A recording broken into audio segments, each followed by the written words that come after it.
माता के वीर पुत्र चंद्रशेखर आजाद का सदैव आभारी रहेगा आजाद भारत। बात उस समय की है जब बालक चंद्रशेखर की उम्र मात्र 14 वर्ष की थी। गांधी जी ने देश में असहयोग आंदोलन की घोषणा की थी।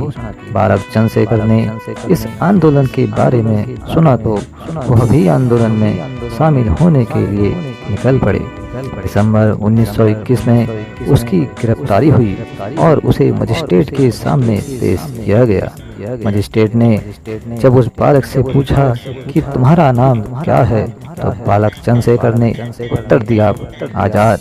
मजिस्ट्रेट ने फिर पूछा कि तुम्हारे बाप का क्या नाम है, तो बालक ने उत्तर दिया स्वतंत्रता। मजिस्ट्रेट ने तीसरा सवाल पूछा कि तुम्हारी माँ का क्या नाम है, तो बालक ने जवाब दिया भारत माता। मजिस्ट्रेट ने चौथा सवाल पूछा कि तुम्हारा घर कहाँ है, तो बालक ने जवाब दिया जेल ही थी। उसने इस बालक को उसकी जेल वाले घर तो नहीं भेजा, लेकिन 15 कोड़े लगाने का आदेश दे दिया। उस कच्ची उम्र में उसने अपनी पीठ पर 15 कोड़े उस स्वतंत्रता के लिए खाए जो जब आई तो उसका स्वागत करने के लिए वह बालक इस दुनिया में नहीं था। मैं सुरेश और आप देख रहे हैं फैक्ट वाणी हिंदी को। भारतीय स्वतंत्रता संग्राम के महान स्वतंत्रता सेनानी चंद्रशेखर आजाद का नाम सदैव सम्मान से लिया जाता है। काकोरी ट्रेन डकैती और सांड की हत्या में शामिल निर्भय क्रांतिकारी चंद्रशेखर आजाद का जन्म 23 जुलाई 1906 को उन्नाव उत्तर प्रदेश में हुआ था। चंद्रशेखर आजाद का वास्तविक नाम चंद्रशेखर तिवारी था।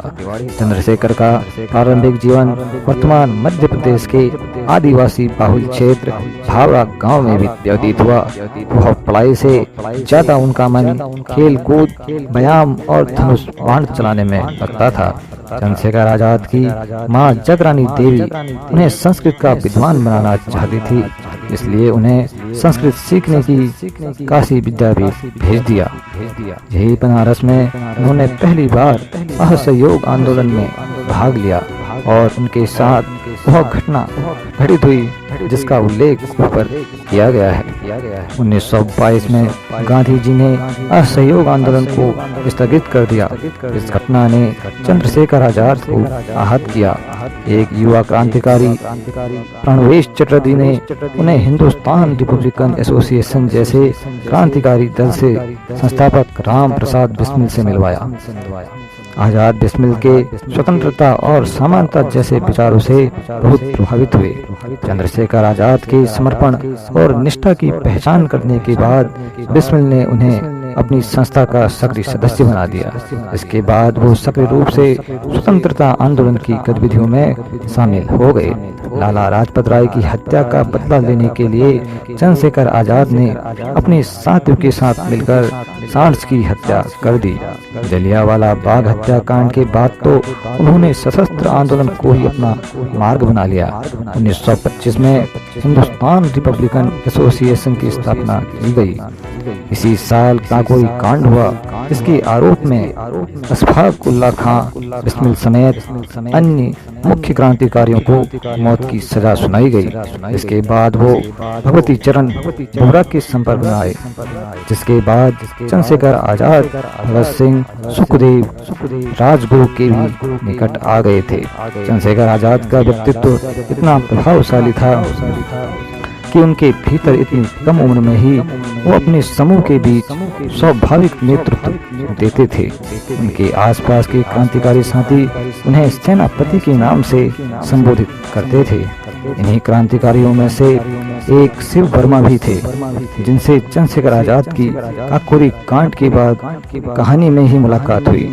शिव वर्मा स्वतंत्रता के बाद 50 सालों तक जीवित रहे और उन्होंने अपने क्रांतिकारी साथियों के बारे में बहुत कुछ लिखा। शिव वर्मा अपने एक ऐसे ही संस्मरण में लिखते हैं कि एक बार कुछ क्रांतिकारी साथी बैठकर बातें कर रहे थे। पकड़े जाने पर फांसी के फंदे पर लटकने की चर्चा चली तो किसी ने कहा कि आजाद की गर्दन इतनी मोटी है कि अंग्रेजों को 2 रस्सों फंदा लगाना होगा। इस बात से चंद्रशेखर आजाद इतने उत्तेजित हुए कि वहीं उनके बीच ऐलान कर दिया कि अंग्रेज सरकार कभी जीते जी आजाद को नहीं पकड़ पाएगी। हुआ भी वैसा ही जैसा आजाद ने कहा था। 1931 में फरवरी के अंतिम सप्ताह में जब आजाद गणेश शंकर विद्यार्थी से मिलने सीतापुर जेल गए तो विद्यार्थी ने उन्हें इलाहाबाद जाकर पंडित नेहरू से मिलने को कहा। चंद्रशेखर आजाद जब नेहरू से मिलने आनंद भवन गए तो उन्होंने बात सुनने से भी इनकार कर दिया। गुस्से में वहां से निकलकर चंद्रशेखर आजाद अपने साथी सुखदेव राज के साथ अल्फ्रेड पार्क में चले गए। वे सुखदेव के साथ आगामी योजनाओं के विषय में बात कर ही रहे थे कि पुलिस ने उन्हें चारों ओर से घेर लिया, लेकिन उन्होंने बिना सोचे अपनी जेब से पिस्तौल निकालकर गोलियां दागनी शुरू कर दी।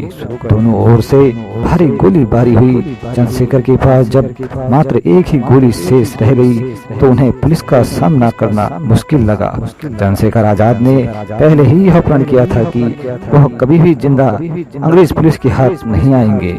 इसी प्रण को निभाते हुए उन्होंने वह आखिरी गोली खुद की कनपट्टी पर मार ली।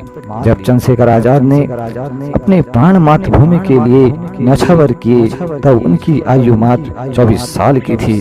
14 साल की उम्र में पहली बार स्वतंत्रता संघर्ष का हिस्सा बनने वाले चंद्रशेखर आजाद मात्र 24 साल की उम्र में ही संसार से विदा हो गए। चंद्रशेखर आजाद के बारे में खंड काव्य लिखने वाले श्री कृष्ण सरल लिखते हैं,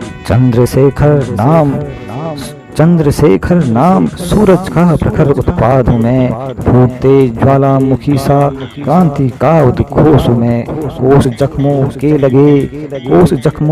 लगे इतिहास के जो वक्ष पर चीखते प्रतिरोध का जलता हुआ आक्रोश हूँ मैं। विवश अंधेरों पर सुलगता गीत हूँ विद्रोह का मैं। नास के मन पर नशे जैसा चढ़ा उन्माद हूँ मैं। मैं गुलामी का कफन उजला सपन स्वाधीनता का, नाम से आजाद हर संकल्प से फौलाद हूँ मैं।